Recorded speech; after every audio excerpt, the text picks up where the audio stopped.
Hi friends, welcome to our channel Telugintammayi. Stock మార్కెట్లో ఫాస్ట్గా profits రావాలని చాలామంది ఎంటీఎఫ్ని యూజ్ చేస్తున్నారు.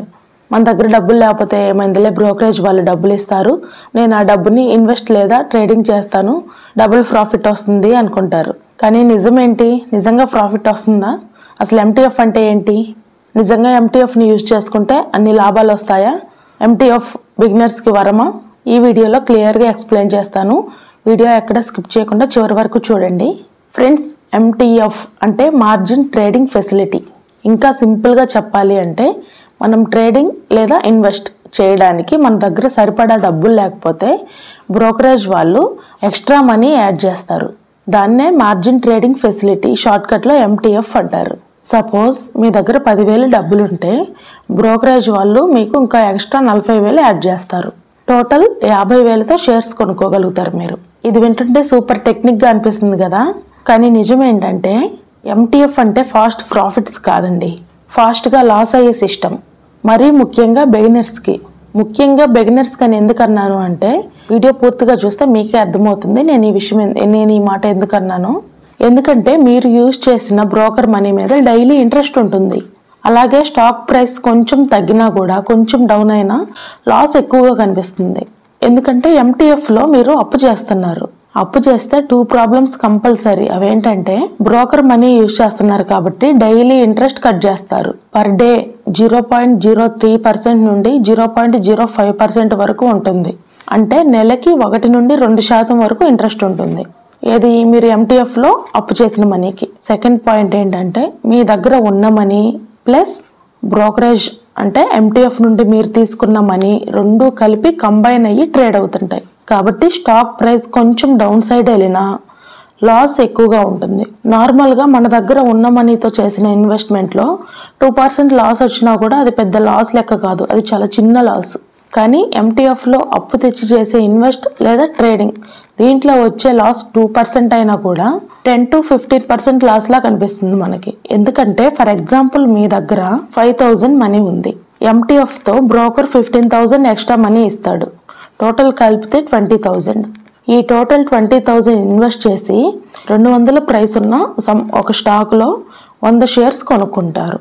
నెక్స్ట్ డే ఆ స్టాక్ ఏదైతే మీరు కొన్న స్టాక్ ఉందో ఆ స్టాక్ 5% డౌన్ సైడ్ వెళ్ళింది అనుకోండి. 5% అంటే స్టాక్ ప్రైస్ 200 కాబట్టి ఒక్కో షేర్కి 10 రూపాయలు తగ్గింది. ఆ లెక్కన 100 షేర్లకి 1000 రూపాయలు తగ్గుతుంది. మీరు 20,000తో కొన్నారు కాబట్టి 5% ఫాల్ అంటే అది పెద్ద లెక్క కాదు. కానీ ఇక్కడ మీరు గమనించాల్సింది ఏంటి అంటే మీ యాక్చువల్ మనీ 5,000 మాత్రమే పెట్టారు. అంటే 5,000 మీ మనీకి 1000 రూపాయలు లాస్ వచ్చింది. ఇట్ మీన్స్ మీకు 20% లాస్. కానీ లాస్ వచ్చింది 5% అయినా కూడా మీరు ఎంటీఎఫ్లో అప్పు తీసుకోవడం వల్ల మీకు 20% లాస్ అయింది. ఎక్కడితో అయిపోలేదు, లాస్ పెరిగే కొద్దీ టెన్షన్ పెరుగుతుంది, మీరు హ్యాండిల్ చేయలేరు, మెంటల్ ప్రెషర్ పెరుగుతుంది. స్టాక్ ప్రైస్ తగ్గితే బ్రోకరేజ్ నుంచి మెసేజెస్ వస్తాయి, please add more margin, add more money అని మెసేజెస్ వస్తూనే ఉంటాయి. మీరు మనీ యాడ్ చేయకపోతే బ్రోకర్ ఆటోమేటిక్గా మీ షేర్స్ని సెల్ చేసేస్తాడు. అప్పుడు 100% లాస్ కన్ఫర్మ్ అవుతుంది. In case market next day recover అయినా కూడా, అంటే మీరు కొన్న స్టాక్ ఏదైతే ఉందో అది నెక్స్ట్ డే పెరిగినా కూడా మీ షేర్స్ ఆల్రెడీ సోల్డ్ అయిపోయాయి కాబట్టి లాస్ పర్మినెంట్ అవుతుంది. చాలా మంది ఎంటీఎఫ్లో ఇంట్రెస్ట్ కాస్ట్ క్యాలిక్యులేట్ చేయరు. 3 days హోల్డ్ చేసిన ట్రేడ్లో ఇంట్రెస్ట్ కూడా లాస్కి యాడ్ అవుతుంది. ఇన్ కేస్ స్మాల్ ప్రాఫిట్ వచ్చినా కూడా ఇంట్రెస్ట్ మైనస్ చేస్తే మళ్ళీ లాస్లోకి వెళ్తుంది. లాస్ వస్తుంటే బిగినర్స్ ప్యానిక్ అవుతారు. అందులోనూ ఎంటీఎఫ్లో మనీ అప్పు చేశారు కాబట్టి మైండ్ కామ్గా ఉండదు. భయం, టెన్షన్తో రాంగ్ టైంలో సెల్ చేస్తారు, రాంగ్ ప్లేస్లో బై చేస్తారు. చాలామంది ఇలానే మనీ లాస్ అవుతుంటారు. ఇలా చాలామంది ఎంటీఎఫ్లో డేంజరస్ లాసెస్ ఫేస్ చేస్తున్నారు.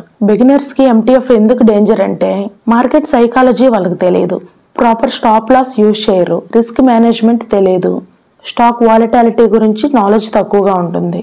కాబట్టి మీ దగ్గర ఉన్న మనీతోనే ఇన్వెస్ట్ చేయండి, అది కూడా లాంగ్ టర్మ్కి మాత్రమే.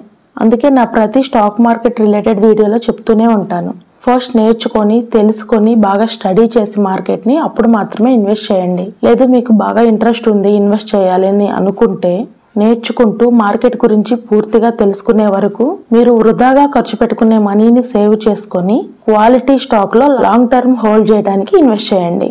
సో ఇదండి ఈరోజు వీడియో. ఈ వీడియో కనుక మీకు నచ్చితే వీడియో లైక్ చేయండి, షేర్ చేయండి, ఛానల్ని సబ్స్క్రైబ్ చేసుకొని పక్కనే ఉన్న బెల్ ఐకాన్ని యాక్టివేట్ చేస్తే నేను కొత్త వీడియో పెట్టగానే మీకు నోటిఫికేషన్ వచ్చేస్తుంది. అలాగే వీడియోని హైప్ చేయండి.